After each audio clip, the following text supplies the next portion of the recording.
Assalamu alaikum rahmatullahi wa barakatuh. Dear brothers and sisters, my name is Ilyas. I am Nedi Muslim, and alhamdulillah, I've been running, this page for years now. Alhamdulillah. However, during the process of running this page, I've always shared things that resonated with me. And a lot of times people would reach out to me asking me for advice on matchmaking and also asking if I could help them with matchmaking itself. So I felt the need that, okay, yes, this is becoming a major issue among our brothers and sisters, and it's important for me, have this following, and I believe that if I could help 1, 2, 3 people, alhamdulillah, fast forward, I've matchmaked over 50 plus people. I've stopped counting that from 50 or plus 50, and alhamdulillah. So however, it is today, I would love to discuss something that I've seen been happening among this is matchmaking, the halal matchmaking industry itself, and the current trends. The same way we have trends within HR, and several other platforms. I believe that it's also important for me, to share trends within the Islamic matchmaking platform. And during the course of, weeks or months or bi-weekly, I would be doing this as well, based on the trends that I have. Again, I belong to some platforms where, we have some matchmaking people, and this is not just only related to me, but some other matchmakers as well. And also, most of this information that I'm going to be sharing is based on the data that I have before me. So again, this data could be biased because largely I have more of people from Nigeria, India, a lot of African countries, but very few whites, the Western side of things. So it's crucial to approach this topic with wisdom, compassion, and adherence to our faith.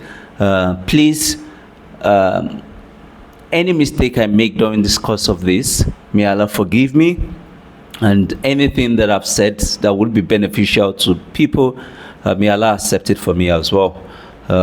So I'm going to break it down into several stages. Number 1, I'm going to start with age and financial expectations. So we are seeing a concerning trend where some brothers and sisters are limiting their search, brothers to limiting their search to sisters under 25, from 25 downwards, while many sisters have specific age and financial requirements as well. I give you an example. In Nigeria, the average salary here in Nigeria is between the range of 150,000 naira to 250,000 naira, and that 250,000 is like me pushing the extreme, Now, yet some people who have applied are seeking partners earning 500,000 naira or even millions. I understand that, yes, everybody wants someone who would, times are tough, and it's important that we get someone who can take care of us, the best of ways. And I'm sure even for brothers as well, they are also not looking for a situation whereby they bring in someone and they can't take them to a certain age. The travel lifestyle, go to Dubai, and virtually everybody loves that. But again, we really need to understand the circumstance, what is available out there. Have we been, there are several questions we need to ask ourselves, and this should serve as a reflection point. Have we been too materialistic in our approach to marriage? Again, I'm not here to judge anyone. Everyone has the right to make their demands. I'm not denying the fact. But I would love for us to take this as a reflection point and go back home and ask ourselves, have we been too materialistic in our approach to marriage? Islamic perspective here. Consider the hadith where the Prophet said, a woman is married for 4 reasons: for her wealth, for her lineage, for her beauty, and for her piety. But however, select the pious, may you be blessed. It's in Bukhari and Muslim as well. I pray that Allah continue to guide us. Now, the next one is the jackpot phenomenon, and a lot of you might not know about that, but this is something common and peculiar to Nigeria. So, jackpot itself, that term, is a word used here in Nigeria for people who would leave the country to go outside of, who leave the country for greener pasture, and I am sure it happens in almost everywhere. But I think the term is unique to Nigeria in terms of jackpot. So, there is a growing trend of individuals solely seeking partners abroad as a means of emigration. While seeking better opportunities isn't inherently wrong, we must question our intention. Are we prioritizing the worldly gains over spiritual compatibility? However, if we can have both, alhamdulillah. Remember the importance of intention in Islam. The next thing is openness to different marital status. And before I go to the next one, I think I still need to, drill into the jackpot phenomenon a little bit, The reality is a lot of people would want to go outside, and it's fine. But also we need to really consider certain things. If we're marrying outside of any other culture that you are used to, learn about the culture, learn about what is obtainable there, so that you do not get into something that you are not prepared for, and it becomes an issue in the long run for you. Okay, so I go to the next one, which is openness to different marital status. Many are hesitant about considering polygyny, divorcee, or widowed individuals for marriage. This is becoming something that has been worrying. I remember back then when I wanted to remarry. For some of you would know that I was divorced. I remarried, alhamdulillah.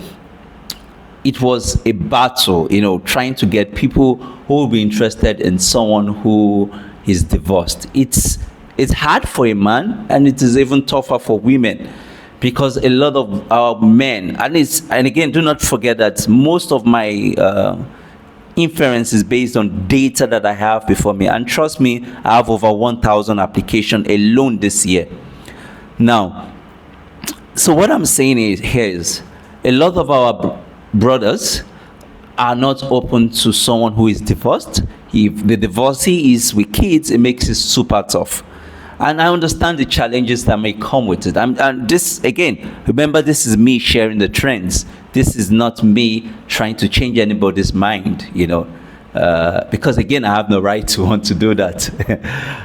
So it is hard right now to get someone who would conceive, who would marry a divorcee or someone who's widowed. So, and it's super tough. We really need to consider certain things. When we look we look at several things. What is the percentage of people out there who are willing to marry? And when you consider that with respect to, your availability in the markets, who are those that are available out there? I give an example. Sister, and this is common among sisters, even the brothers too can, have that demand. A sister would say, oh, I'm looking for 6 feet and above. However, you're restricting yourself to maybe 5% of the population of men who are readily available for marriage. Now, are you open to that? And out of this 5%, again, this is me just exaggerating and everything. Maybe like 50% of that 5% are like on the religious ground. So you're restricting yourself largely to a market that it is competitive, that is tough. So, alhamdulillah, there's nothing Allah cannot do. We all understand that. But again, let's be honest with ourselves. Things are hard as it is. Be sure that this is what you are willing, and you're willing to wait and go grind through this. Because I've seen a lot of sisters who would call me, they're all crying, some are getting depressed. If you are open to the idea of, yes, I would wait, I will continue to ask Allah, I will go for Umrah and every other thing to ask Allah for that perfect person. Again, we are not perfect, but again, you are asking for that close person, then alhamdulillah. So this is me, me sharing